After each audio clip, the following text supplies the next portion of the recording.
नमस्कार दोस्तों, बाजार हाट न्यूज़ चैनल के एक नए एपिसोड में आप लोगों का बहुत बहुत स्वागत है। तारीख है दोस्तों 26 नवंबर 2020 और यहाँ पे दोस्तों 27 नवंबर 2020 के लिए यानी कि फ्राइडे के लिए वीकेंड के लिए Nifty index, bank Nifty index और बैंकिंग स्टॉक के एनालिसिस लेकर आपके सामने हाजिर हूँ। देखेंगे कौन सा इंडेक्स अब किस लेवल पे खड़ा है दोस्तों, कहाँ सपोर्ट कहाँ रेजिस्टेंस लेगा और क्या लेवल बनेगा।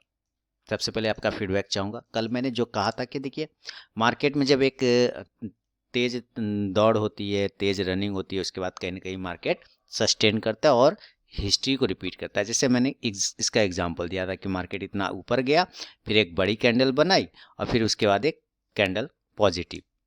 उसी तरह से मार्केट यहाँ से बिल्कुल अपसाइड गया, एक बड़ी कैंडल बनाई, उसके बाद एक positive candle, same history repeat. मैं बार बार इस चीज़ पे जोर देता हूँ कि भाई हिस्ट्री रिपीट करेगा, आप टेंशन ना लो, है ना, क्योंकि जब लंबा दौड़ लगाना हो तो आराम तो करना बनता है। अब देखिए मार्केट की आज की क्लोजिंग शानदार हुई, 128 पॉइंट पॉजिटिव क्लोजिंग हुई, 13,000 के लेवल को भी टेस्ट किया, दोबारा से क्लेम किया। कल कहाँ लोग पूछ रहे थे, बोल रहे थे, मैसेज भी कर रहे थे, लगता है सर नया डाउन ट्रेंड का शुरुआत हो गया है, बियरिश इंगल्फिंग बन गया है, पूरा खा गया है कैंडल, ऐसे वैसे दिस डेट चल रहा था। खैर कोई बात नहीं, और आज फिर बाजी पलट गई।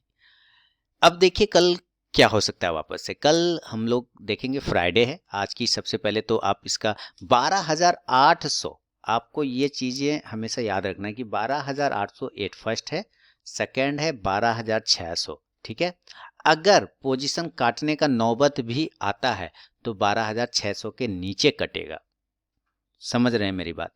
अगर पोर्टफोलियो का पोजीशन कट करने का भी नौबत आता है किसी को तो वो 12,600 के नीचे कटेगा, उसके पहले नहीं कटेगा। 12,800 तक तो बिल्कुल भी नहीं कटेगा।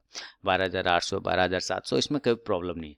12,600 के जब नीचे आएगा तब मैं मान के चलूंगा कि हाँ इसका हिसाब किताब अब गड़बड़ हो गया है, फिर ये गिर सकता है ज़्यादा तब। लेकिन जब तक 12,800 के ऊपर है तब तक इंजॉय करना है। चलिए अब बात करते हैं कि रिजेक्शन इसको 12,800 से आया, ज़बरदस्त आया, यानी कि कुल मिलाकर 12,800 इंपॉर्टेंट सपोर्ट जोन है।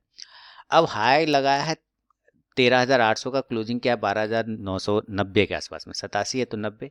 कल अगर मैं नॉर्मल कंडीशन की बात करता हूँ कि जहाँ पर आज क्लोज हुआ है उसी के आसपास अगर ओपन होता है, मतलब 12,990 है ना, तो 13,000 हो गया, 13,010 हो गया, या 12,980 हो गया, या 12,970 हो गया, इस सब के आसपास अगर ओपन होता है, देन हमारा बाइंग लेवल क्या बनेगा। बाइंग लेवल इस हाई के ऊपर बनेगा, 13,020 के ऊपर, बाय एबव। याद रखिए आपको पहले भी 13,020 और 30 के लेवल को इसने कई बार टेस्ट किया था, ब्रेक नहीं कर पा रहा था, इसलिए वो लेवल अभी भी हमारे लिए इंपॉर्टेंट वैलिड जोन बना हुआ है। तो हम बाय करेंगे, बाय वो 13,030, 13,030 के ऊपर हम लोग बाय का पोजीशन बनाएंगे। और इस कंडीशन में जो हमारा टारगेट होगा वो 13,100 से लेके 13,150 के आसपास का होगा। ये अगर सेल करना होगा तो सेल कहाँ करेंगे, देखिए 12,990 के आसपास या 87 के आसपास की क्लोजिंग है ना। तो हमारा जो सेलिंग लेवल बनेगा, अगर किसी भी कारणवश गिरावट होती है, कल नीचे आता है, तो 12,000 माने नियर में 12,950 के बिलो हम सेल का पोजीशन बनाएंगे, सेल बिलो 12,950।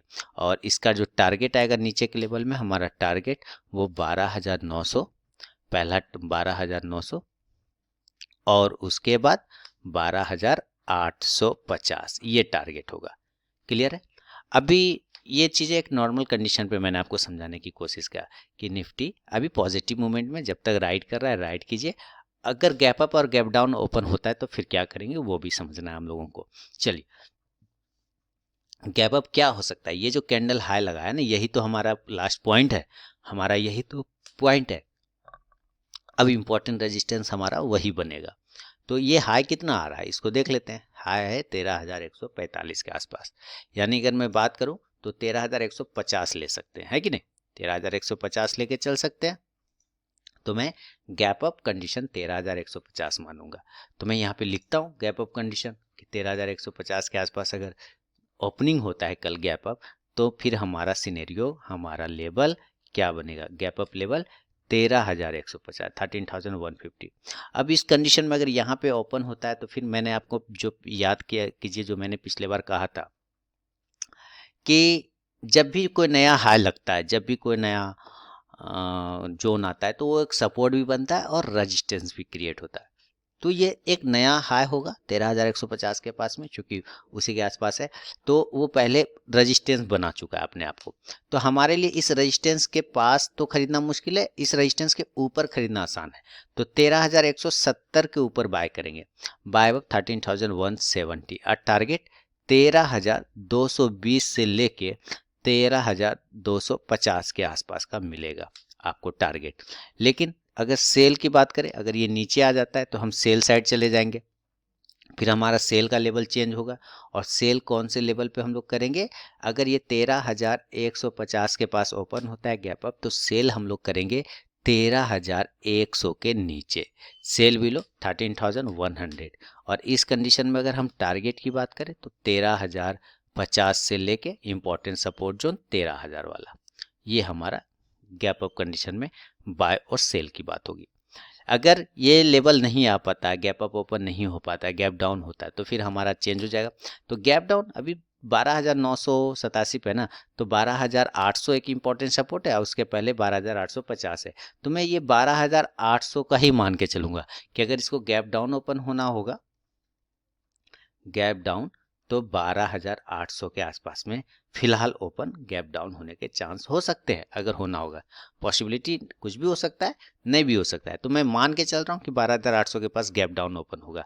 फिर इस कंडीशन में हमारे लिए बाय का जोन कहाँ बनेगा, बाय हम 12,850 के ऊपर करेंगे, क्योंकि ये खतरनाक जोन है 12,800, ये खतरनाक जोन है, इसलिए हम इसके ऊपर बाय का पोजीशन बनाएंगे। बाय अब 12,800, यानी उसके पहले कभी नहीं लेना है। तो 12,850 के ऊपर बाय करेंगे और टारगेट हमारा 12,900 से लेके 12,950 के आसपास का होगा। अब बात करता हूँ सेल की, इसी लेवल पे, गैप डाउन लेवल पे। तो जाहिर सी बात है, पहले भी बात हो चुकी कि भी 12,800 is important support zone, support है। इसके वजह से अगर ये होल्ड नहीं कर पाता है 12,800, तो बहुत तेज गिरेगा, तो हम 12,770 के नीचे सेल करेंगे। 12,770 के बिलो हमें सेल का लेवल लेना है और टारगेट इस कंडीशन में 12,700 के आसपास का होगा निफ्टी में। तो ये निफ्टी के गैप अप और गैप डाउन कंडीशन मैंने आपको बताया। अगर ये लेवल नहीं आते, अब 15 मिनट का टाइम फ्रेम पे कुछ और लेवल आता है, तो उसके हिसाब से भी हमें ट्रेड करना होगा। तो हम लोग 15 मिनट के टाइम फ्रेम पे लगा के देखेंगे। तो इसको, इस लेवल को हटाता हूँ। अब बता दो दोस्तों कि अगर आप मेरे नए सब्सक्राइबर हैं तो चैनल को सब्सक्राइब करिए, साथ में बेल का आइकन भी प्रेस करिए, जिससे मेरे वीडियो की लेटेस्ट नोटिफिकेशन मिल जाएगी आपको सबसे पहले। और लाइव मार्केट में अगर कॉल चाहिए तो फ्री ऑफ कॉस्ट में टेलीग्राम चैनल ज्वाइन करिए, फ्री ऑफ कॉस्ट में आपको वहाँ पे कॉल मिलेगा। देखिए 15 मिनट के चार्ट में बिल्कुल राउंडिंग बॉटम पैटर्न बना हुआ है, आपने एकदम साफ देखा, बहुत ही फाइनेस्ट, बहुत ही बढ़िया राउंडिंग पैटर्न यहाँ पे से स्टॉक्स ने बना के इंडेक्स ने रखा है ना, बिल्कुल। अब ये रेजिस्टेंस जोन है हमारे लिए, यहाँ पे एक रेजिस्टेंस जोन है, इसीलिए जब भी अगर आप 15 मिनट के टाइम फ्रेम पे इसको देखें तो बाय हमेशा 13,025 से लेके 13,030 के ऊपर ही कोशिश करना है बाय का, और टारगेट उस कंडीशन में 13,100 के आसपास का बनेगा। अगर हमें सेल करना होगा तो हम 12,900 के नीचे ज़्यादा बेहतर होगा कि हम सेल कर सकें, और इस कंडीशन में टारगेट 12,850 का होगा अगर आप 15 मिनट का टाइम फ्रेम फॉलो करते हैं तो ये निफ्टी पे दोस्तों पूरा व्यू है। और इसके बाद जब हम लोग बैंक निफ्टी को लगाएंगे और देखेंगे अब बैंक निफ्टी किस लेवल पे खड़ा है। तो चलिए अब हम लोग बैंक निफ्टी के चार्ट को लगाते हैं। इसी वीडियो में मैं बैंकिंग स्टॉक्स के भी एनालिसिस करता हूं, जैसा कि आपको पता है, तो वीडियो थोड़ा इसलिए बड़ा बन जाता है, जिसकी वजह से हो सकता है आपको परेशानी भी हो, लेकिन हालांकि 4 मिनट में तो वीडियो लोग देख ही लेते हैं, फिर भी 30 मिनट के वीडियो को 4 मिनट। यहाँ पे अब हम लोग बैंक निफ्टी पे आ गए। अब देखिए ये बैंक निफ्टी में आने के बाद क्या, बैंक निफ्टी एक साइड जोन में ट्रेड कर रहा है। अब आप कहेंगे भाई इतने बड़े बड़े मूवमेंट आए, 350 पॉइंट का मूवमेंट, फिर भी साइड जोन। बिल्कुल, बड़े टाइम फ्रेम पे देखते हैं तो मैं बिल्कुल, ये मुझे साइडवेज जोन ही नज़र आता है। एक जोन ये बना रखा है, एक जोन ये बना रखा है, बिल्कुल ये साइडवेज जोन में ट्रेड कर रहा है। ये देखिए ये एक बॉक्स बना रखा है, नीचे का लेवल हो गया है 28,500 के आसपास का, 550 का रेजिस्टेंस जोन, सपोर्ट जोन, और ऊपर 30,000 का। अब यहाँ पे हमारा बैंक निफ्टी ट्रेड कर रहा है। इसके हिसाब से अगर हम बाइंग और सेलिंग की बात करें बैंक निफ्टी में, तो देखिए कल फिर मैं बता दूं कि लास्ट डे है वीकेंड, तो हो सकता है मोमेंट आपको बड़ा मिले। और क्लोजिंग, इसकी क्लोजिंग पे आपको ध्यान देना है कि 29,550 के आसपास का क्लोज किया, हाई लगाया 29,623, यानी कि हाई के बिल्कुल पास में है क्लोजिंग। है ना। 623 में 550 माइनस करेंगे तो ज़्यादा नहीं बचेगा, 50 पॉइंट इधर 23 पॉइंट इधर, तो 73 पॉइंट 73 पॉइंट, मात्र 73 पॉइंट का डिफरेंस है हाई और क्लोज में। तो मैं इक्वल ही मान के चलता हूँ कि क्लोज इक्वल टू हाई है। तो इस कंडीशन में अगर हमें बाय करना होगा बैंक निफ्टी को कल अपसाइड में, तो हम बाय करेंगे दोस्तों हाई के ऊपर, यानी 29,650 के ऊपर ही हमारा बाइंग लेवल बढ़िया रहेगा। जब ये 29,650 के ऊपर निकलेगा तो हम बाय पोजीशन बनाएंगे, और टारगेट इस कंडीशन में दोस्तों हमारा जो आएगा वो टारगेट में यहाँ पे लिख देता हूँ 29,800 का सबसे पहला टारगेट आएगा, और दूसरा टारगेट वही 30,000 वाला जो रेजिस्टेंस जोन है वो 30,000 वाला रेजिस्टेंस जोन। ये टारगेट 1 और दिस इज टारगेट 2। ये दो टारगेट आएंगे, लेकिन कब? जब ये 29,650 के ऊपर निकलेगा तब। अगर ये नहीं निकलता है और नीचे निकल आता है, सेल साइड में चला जाएगा, तो सेल का जो लेवल बनेगा वो 29,450 के बिलो बनेगा, सेल बिलो 29,450। और इस कंडीशन में टारगेट हमारा जो आएगा 29,200 से लेके 29,000 का जो इम्पोर्टेंट सपोर्ट है, अब वो हमारा टारगेट बनेगा। ये हुआ बैंक निफ्टी का एक नॉर्मल व्यू। अगर इसमें भी गैप अप और गैप डाउन के चांस बनेंगे तो फिर लेवल बदलेगा। तो गैप अप का जो लेवल है ना वो 30,000, सिंपली वो 30,000 ही मानेंगे गैप अप में। तो मैं गैप अप कंडीशन 30,000 यहाँ पे लिखूंगा। क्या लिखेंगे? 30,000। यहाँ पे मैंने लिख दिया 30,000। ये हुआ हमारा गैप अप कंडीशन। अगर इस लेवल पे गैप अप ओपन होता है तो फिर हमारा बाइंग और सेलिंग लेवल बदलेगा, और बाइंग और सेलिंग लेवल क्या आएगा? बाय लेवल हम कहाँ करेंगे? जब ये 30,000 के ऊपर निकलेगा, मान गैप अप ओपन होगा, तो तुरंत हमें बाय नहीं करना। आपको पता है ये कैंडल का एक रिजेक्शन हमें यहाँ पे मिला था, जहाँ से मार्केट गिर गया था, है ना, 400-500 पॉइंट। तो इस कैंडल का अगर आप हाई देखते हो तो 30,190 के आसपास का आता है, तो हम उसका ब्रेक होने का वेट करेंगे। हम बाय करेंगे 30,200 के ऊपर, बाय अबव 30,200, और टारगेट उस कंडीशन में हमारा जो होगा वो 30,400 से लेके 30,500 का एक राउंड नंबर का हमारा टारगेट होगा। लेकिन याद रखना है कि आपको प्राइस इस लेवल पे सस्टेन होना होगा कम से कम 15 मिनट 30 मिनट, माने इस लेवल पे। ऐसा नहीं कि ऐसे टच किया और आपने बाय मार लिया, नहीं, फिर हो सकता है ऐसे गिर जाए तो आप ट्रैप हो जाएंगे। इसलिए मैं कहता हूँ वेट करना है, कम से कम प्राइस को वहाँ पे सस्टेन होने देना है, तब हमारा ये लेवल एक्टिवेट होगा और वैलिड होगा। अगर ये गैप अप ऊपर होता है 30,000 पे और नीचे आ जाता है, ऊपर नहीं जा पाता है, 30,200 को ब्रेक नहीं कर पाता है, तो नीचे आएगा, तो नीचे हम सेल करेंगे, सेल बिलो 29,900, है ना, 29,900 के नीचे हम सेल का पोजीशन बनाएंगे, और उस कंडीशन में हमारा टारगेट होगा 29,700 के आसपास का। क्लियर? और दूसरा टारगेट 29,500 वाला लेवल। ये हमारे गैप अप कंडीशन में बाय और सेल साइड का व्यू है। अब बात करते हैं गैप अप के बाद गैप डाउन का। ये गैप अप में लेवल याद है, रखिए और नोट कर लीजिए। अब हम लोग जरा गैप डाउन की भी बात करेंगे। गैप डाउन किस लेवल पे हो सकता है ओपन? तो देखिए गैप डाउन का जो लेवल है हमारा, ये जो कैंडल आ रहा है उस प्राइस के आसपास गैप डाउन ओपन हो सकता है। और ये जो है प्राइस कितना आ रहा है ये हमें देखना पड़ेगा। प्राइस आ रहा है हमारा, प्राइस आ गया 29,000 के आसपास का, अभी 29,550 के आसपास की क्लोजिंग है।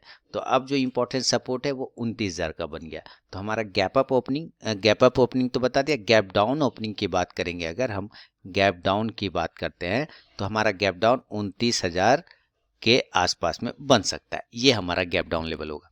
तो इस कंडीशन में हमारा पास बाइंग और सेलिंग के लेवल जो हमारे पास होंगे वो कौन से होंगे कि हम 29,000 के ऊपर अगर ये गैप डाउन इस तरह से ओपन होता है 29,000 के पास, तो हम बाय नहीं करेंगे।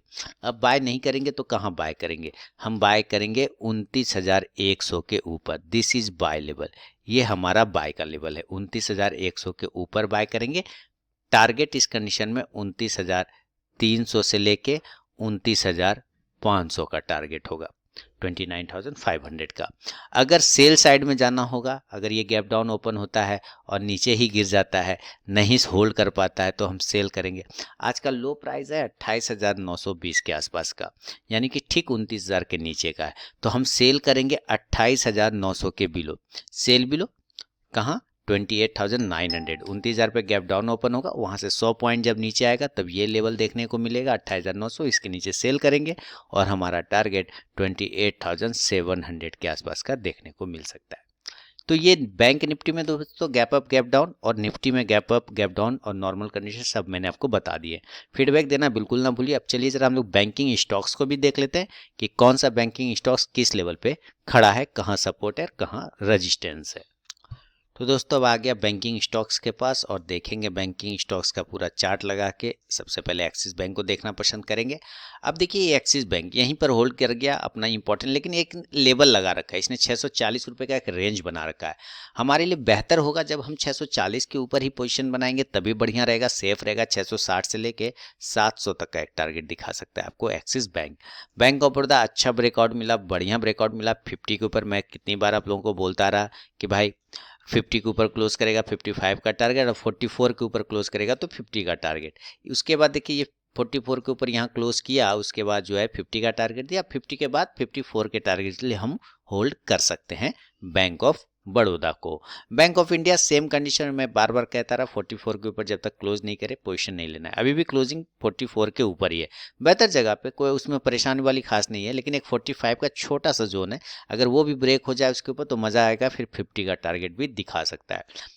केनरा बैंक देखिए आ गया, केनरा बैंक का टारगेट है ना 100 रुपीज़ वाला टारगेट डन हो गया। 96 के ऊपर बाय 100 का टारगेट बोला ही था, वो टारगेट डन हो गया। अब इसके ऊपर की बात है कि 100 के ऊपर क्लोज कर दे, तब 106 का टारगेट होगा केनरा बैंक में दोस्तों, वैलिड हो जाएगा। फेडरल बैंक अभी 60 के ऊपर की क्लोजिंग चाहिए हर हाल में, 60, 61, 62, और बेहतर हो जाए अगर ये 62 के ऊपर क्लोज हो जाए, क्योंकि 2 बार यहीं से रिजेक्ट होके गिर गया बेचारा, है ना। 62 के ऊपर अगर ये निकलेगा तो 65 का टारगेट। HDFC बैंक बहुत ही अच्छे जगह पे होल्ड कर रहा है। ये एक छोटा सा जोन है HDFC बैंक में, अप साइड का और डाउन साइड का। नीचे और ऊपर ये जो बड़ी वाली रेड कैंडल जो ब्लैक है ना वो रेड है। अब इसके ऊपर 1460 के ऊपर निकलने के बाद 1500 का टारगेट वैलिड करेगा HDFC bank. ICICI bank same condition में हमारे पास एक जोन बना रखा है, अपर जोन। ये देखिए ये है 500 का, जब 500 के ऊपर निकलेगा तो बाय का पोजीशन बनाएंगे। टारगेट 520 से लेकर 50 तक का होगा पोजिशनली। सेल करेंगे 465 के नीचे, टारगेट कहीं ना कहीं 450 का मिल सकता है। इंडियन बैंक बहुत अच्छे तरीके से मूड में चल रहा है, 70 के टारगेट की तरफ धीरे धीरे बढ़ता हुआ, तो अभी होल्ड करेंगे इंडियन बैंक को। इंडसइंड बैंक पोजीशन बनाएंगे दोस्तों 880 के ऊपर, टारगेट 900 920 का। कोटक बैंक होल्ड किया आज, लेकिन कल अगर वापस से 1900 का लेवल ब्रेक करता है तो 1950 तक का एक टारगेट फिर से दिखाएगा Kotak bank. Punjab national bank की तरफ बढ़ता हूँ और देखिए अगर लॉन्ग टर्म व्यू है तो अच्छी बात है, शॉर्ट टर्म में कुछ नहीं होना है। हाँ मैंने कहा था कि 26.7 का स्टॉप लॉस लगा के होल्ड कर सकते हैं, तो बिल्कुल जिनके पास है होल्ड रखिए। धीरे धीरे स्टॉप लॉस को उठाना है तो उठाते हुए चले आइए। 28 का भी स्टॉप लॉस मेंटेन करना होगा। RBL बैंक 240 के ऊपर निकलने के बाद नया पोजीशन बनेगा 260 के टारगेट के लिए। SBI अभी कोई जोन नहीं है, ये भी 255 के ऊपर जब तक क्लोज नहीं करे 265 का टारगेट नहीं मिल पाएगा। ये धीरे से एक ट्रेंड लाइन का बहुत ही अच्छा सपोर्ट है, ऐसा करके लेते हुए चलता चला जा रहा है। यस बैंक नो व्यू और यूनियन बैंक 26 के बाद 28 का टारगेट, तो ये लगभग आज का हाई भी देखेंगे तो 26 रुपया 95 पैसे है ना, 27 रुपये का इसने हाई लगाया, 27.35 का। 28 का भी टारगेट कल तक में उम्मीदें दे सकता है। बंधन बैंक पे क्लोजिंग चाहिए 375 की, देन 400 का टारगेट वैलिड करेगा। 1 साल का व्यू है बंधन बैंक पे। तो दोस्तों ये था बैंकिंग स्टॉक्स पे भी मेरा अपना व्यू। तो वीडियो ऐसी पसंद आया लाइक कीजिए, फीडबैक दीजिए और टेलीग्राम चैनल को ज्वाइन करिए लाइव मार्केट में कॉल प्राप्त करने के लिए। मिलता हूं नेक्स्ट वीडियो में दोस्तों, तब तक के लिए बहुत बहुत धन्यवाद।